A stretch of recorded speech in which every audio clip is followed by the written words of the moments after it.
But the one thing you want to do is to love. And that love should begin with you. Once you love you love the whole world. It's easy. It's delicious to love everybody and everything. There's no better note to end on. Dr. CB, thank you so much.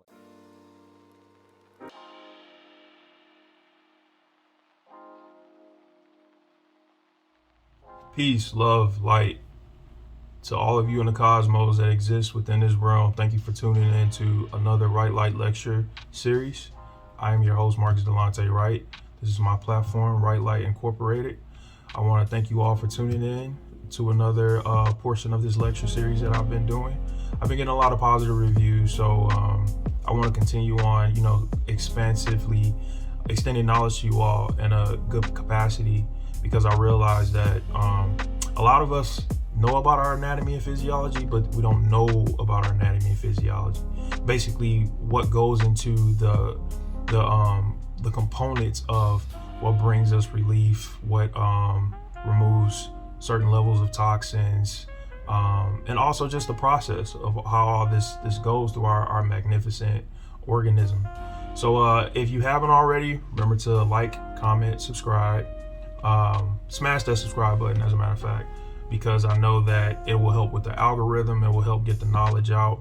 And share the page through word of mouth if you know somebody that is itching for knowledge and is in a capacity where they want to understand themselves, not just mentally or spiritually, but bodily functions. This is a very important lecture series for them and for you as well who are tuning into this. If you want to reach me outside of YouTube, I also have a website that is wrightlight.com, Wright with a W, inc.com. I also have a Instagram page. Instagram page is also wrightlight_inc. So if you want to get in touch with me through any of those platforms, you're more than welcome to. If you want to set up any type of consultations, I have a website where my treatment plans are set up. Prices are also set up. So yeah, that would be the most reasonable means of working something out. So without any further ado, let us get into the lecture. So today we are going to be focusing on the pulmonary system. Pulmonary system is basically, in layman's terms, our lungs. Our lungs are made up largely of 4 components. So basically the 2 main functions, let me get into the functions of the lungs first and foremost. The 2 main functions of the lungs are, when we inhale, is to bring oxygen to our body, which conduces cellular restoration, right? So that is making sure that we get proper airflow, that our cells get oxygenated, and 2, we rid the body of carbon dioxide, which releases the waste once we exhale, right? That's very important. So if you are not getting enough reps within your breathing on a consistent basis, it may be due to some blockages, but we'll get into that later. What are the components of our pulmonary system? First and foremost, we have our nasal cavity, which is our upper respiratory tract that controls olfaction, our sense of smell, respiration, which humidifies and cleanses air through mucous membranes before reaching our lungs, and immunity. We have our pharynx, which is usually referred to as the throat, which carries food, fluid, and in this case, air down from the nose and mouth to our lower respiratory tract. Then we have our larynx, which also known as the voice box, lets air pass from the pharynx to the trachea down to the lungs. Now, when we get to the lungs, we'll see these root-like structures, which are called bronchi. And inside the lungs, the bronchi serve as to carry air to and fro our lungs. And they also help to moisturize the air and cleanse it of certain particles that exist within our lungs. A few key major issues that a lot of people have when they have a diagnosis of some type of lung issues. Asthma is one that is more of the prominent diagnoses that you will hear a lot of, particularly in early childhood. People that have asthma, which is a condition where the airways are inflamed, they're narrowed, or they're swollen. So this a process of inflammation that is happening within the trachea of the lung. They also produce extra mucus, and it makes it more difficult to breathe. So anytime you're seeing somebody that is having a hard time, they're laboring over and they're trying to catch their breath, wheezing, coughing, difficulty or shortness of breath, anything of that instance as far as symptoms are concerned, is usually you can chalk that up to the person having some type of asthmatic condition. Pneumonia is another serious modality that causes injury to the body. Inflammation that basically it inflames the air ducts in the lungs, and it causes a buildup of fluid or pus. So some of these causes are airborne bacteria, viruses that are often spread through human contact, which are coughing, sneezing, touching or breathing, so forth. Symptoms would be coughing up phlegm, so any type of mucus that proceeds with the cough, fevers, chills, fatigue, dehydration is another indication of pneumonia, and sharp chest pain. So if somebody's complaining about chest pains when they persistently cough, then that's a pretty good indication that they may be suffering from pneumonia. And pneumonia is a very serious condition, so you want to get treatment as soon as possible if you feel that you are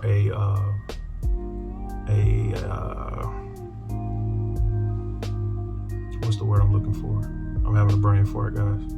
If you are a candidate for these particular conditions or issues. Next, which would be least likely and the worst that you would want to be associated with is lung cancer.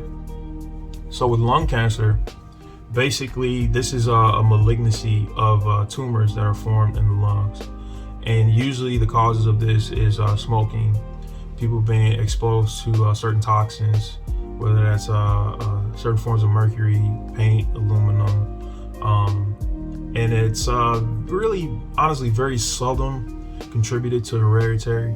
It's usually environmental issues that you develop as you get older. Symptoms of this is the cough doesn't necessarily go away or it worsens.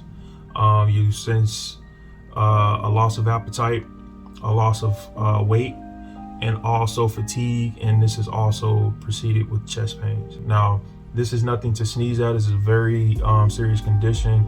If it's not treated right away, a person can go into a form of cardiac arrest in some instances.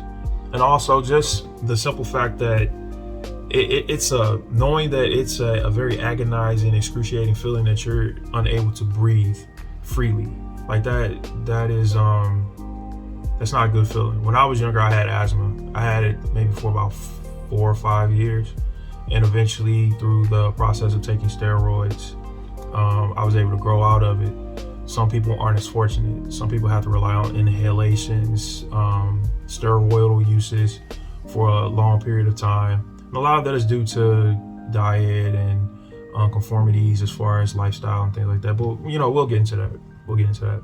I want to bring a little bit of spirituality into this topic because in my past videos, I didn't necessarily show a correlation of the physical and the spiritual nature and how that coincides with each other, and it's tied together. Very exclusively. So I want to talk about the connection between the lungs and the heart chakra system. Now, I speak about this particularly in my podcast, the Wright Podcast. Go and listen to it if you haven't on Spotify. That we have 7 chakra systems within our body. Well, we actually have more. We have hundreds, but we have 7 main chakra systems that are aligned within our spinal column.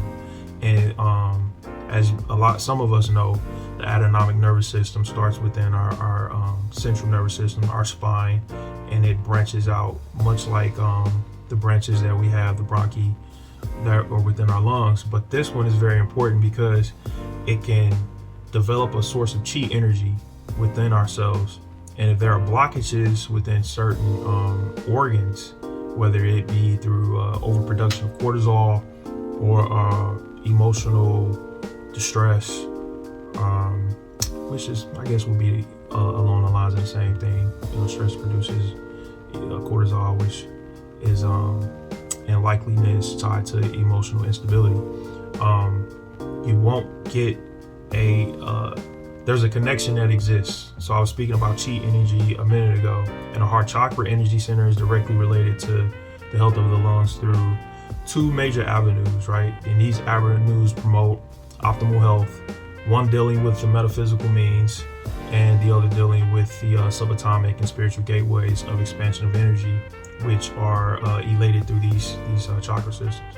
So what we can do to tap into releasing this energy of sorts is tapping into our chi energy.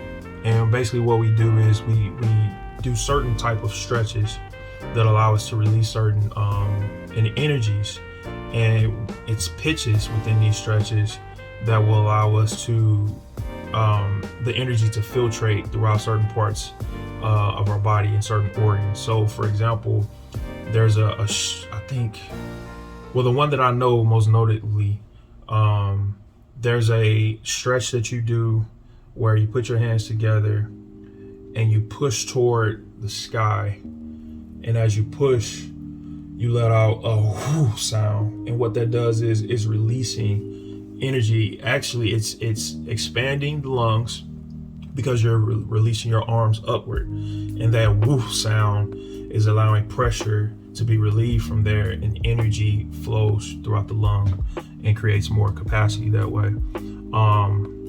Also, it just helps to stimulate and channel different vibrations and sounds that exist within all of our organs. And meditation. So the second part of that portion of that process will be meditation and spiritually aligning the thought with the intention of relieving the organ in question of any type of stress. Some other prevention methods that can be touched on. Plant-based diet is very important and aligned with making sure that we have a strong capacity of healing our lungs. Plant-based diets conversely decrease asthmatic development and symptoms. So high antioxidant content of fruits and vegetables reduce inflammation and protects lung tissue from free radicals. A high fiber diet in particular is a diet shown to have similar effects. Keeping the pulmonary system pure through herbal uses such as eucalyptus.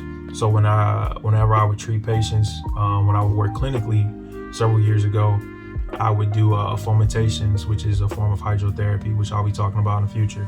And I will also do aromatherapy at the same time. So I would heat a bowl of water, drop maybe 3 or 4 droplets of eucalyptus in it, so that as they're receiving the fomentations, which would cause blood flow to that particular area, the lungs would expand, and also it would let in room for the steam to come up into their nose and the eucalyptus to bring healing to certain issues that are within the pulmonary system.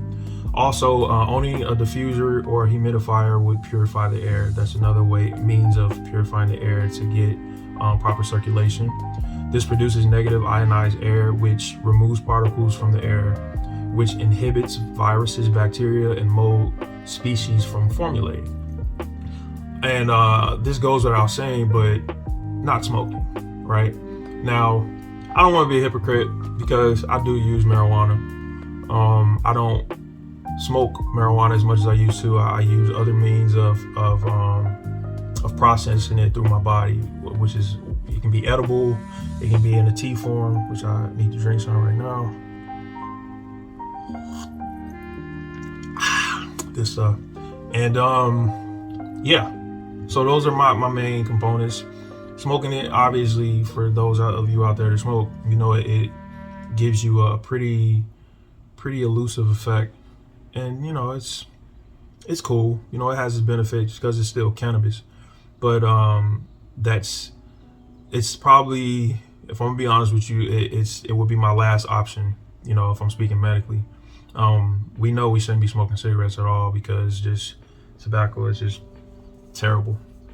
And studies have shown that tobacco can be a carcinogenic, and over time it uses the exposing of individuals of tobacco use. It exposes you to a higher risk of receiving cancer in so many different forms. And if you get lung cancer, it is something that progresses very rapidly. I've had a relative, God bless her soul, that has transitioned, that I love very much, and she suffered from lung cancer, and the process of that was very quick. So I would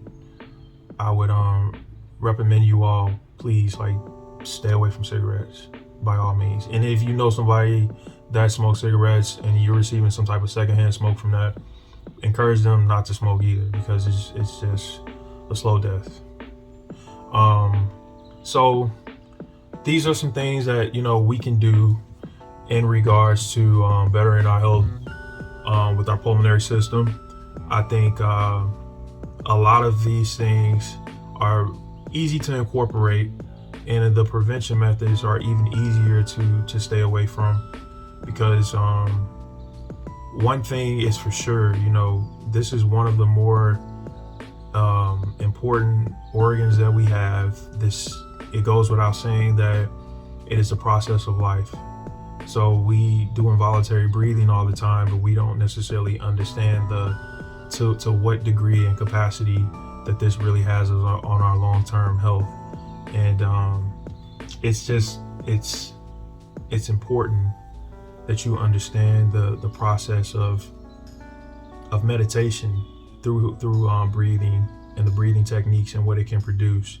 It also releases, side note, from a metaphysical standpoint, it can release something called DMT, dimethyltryptamine. It's something that we all produce through our liver, through our kidneys, I believe our lungs, and our brain. Scientists believe that it is something that comes out when we dream, so it causes us to have visionary dreams and perspective. Some people use it as a psychedelic, and they have tremendous benefits from it, as well as psilocybin and things of that nature. So it's something that you can dig into. You can study it, or if you have any questions about it, you're more than welcome to hit me up through comment, and I will be glad to research and share with you my findings, other findings that I've had according to the studies. But just take care of yourself, guys. We know that there are so many things in our environment that are working against us to a very large capacity, with chemtrails, GMOs that are being placed in our food. And this all has an adverse effect in some way, shape, or form. So we have to use means where we can counteract these things. And the best way to do that is having the healthy diet, making sure that you're breathing in non-ionized air, whether that's through a humidifier, diffuser, breathing in certain essential oils like eucalyptus, peppermint, things that will alleviate pressure and stress and mucus from the pulmonary system, and stand away from stress. Our lungs is a vibration, our heartbeat is a vibration. So whenever that's thrown off through stress, it's kind of our rhythmic patterns are also being thrown off, and that affects every single cell within us, every single atom within us. It has an adverse effect, and hopefully sometime I'll go into that deeper into the future lectures. So anyway, I feel like I'm being long-winded. I'm not being long-winded. Y'all can tell me if I'm being long-winded. This stuff just excites me, man. It excites me knowing that we are wonderfully made. Like a lot of what goes into the body. I've heard somebody say we are a microcosm of the universal construct. So everything that's happening in the cosmos is happening within us, and I believe that wholeheartedly. So it's imperative that we understand, how magnificent our bodies are, and that we take care of the temple that we have been blessed with to the umpteenth degree, because it is imperative for a life that is substantial with happiness and freedom. So anyway, please, I recommend that you share this with others around you, that, you get the word out. Watch this 6, 7, 8 times, to get the information, the plethora of gems that you can through this. And I hope that it's serving to be a blessing to you all in some way, shape, or form, because more and more we're starting to see that, our healthcare system really doesn't give a damn. They're about making money. Not all, some, but for the most part, the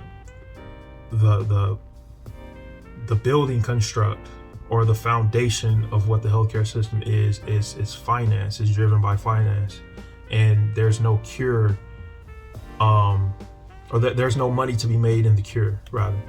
So they have to keep you coming back so that your body can stay reliant on pharmaceuticals. Now, I'll be the first to tell you, I'm not totally against pharmaceuticals, but if it's your only complete means of recovery and restoration, then yeah, I'm not for that whatsoever, because you can never just have one entire means of recuperation and especially expect there to be a process of rejuvenation within your organs, your immune system, etc., and expect that to work over time with efficacy, if that makes sense. There has to be other components that are taken into consideration with your mental state of mind, your spiritual balance and way of life, and the modalities that you use, and incorporating these things through nutrition, through what you eat and your sleep, and maintaining a proper circadian rhythm, and all those things. They come into play. Trust me, they come into play. So anyway, thank you all for tuning in. Thank you so much for your all support. If you have any questions, again, you can reach me through this platform. I also have my website, wrightlightinc.com. If you want to schedule a consult, please, I'll be more than happy and willing to set up some time to talk with you. And I also have treatment plans. So have 1 month to 3 month treatment plans that are pretty comprehensive. It goes over diet, exercise, fasting, if you're up for it. And a whole other plethora of platforms that we can use to bring health and wellness into your life. So without further rambling on from me, I want to say peace, love, and light to you all. And I love you. Take care of yourself. Make sure that you're staying safe, and spread love and spread light, and be the change that you want to see in the world. Remember, there's never the wrong time to do the right thing. It's always the right time to do the right thing. Peace.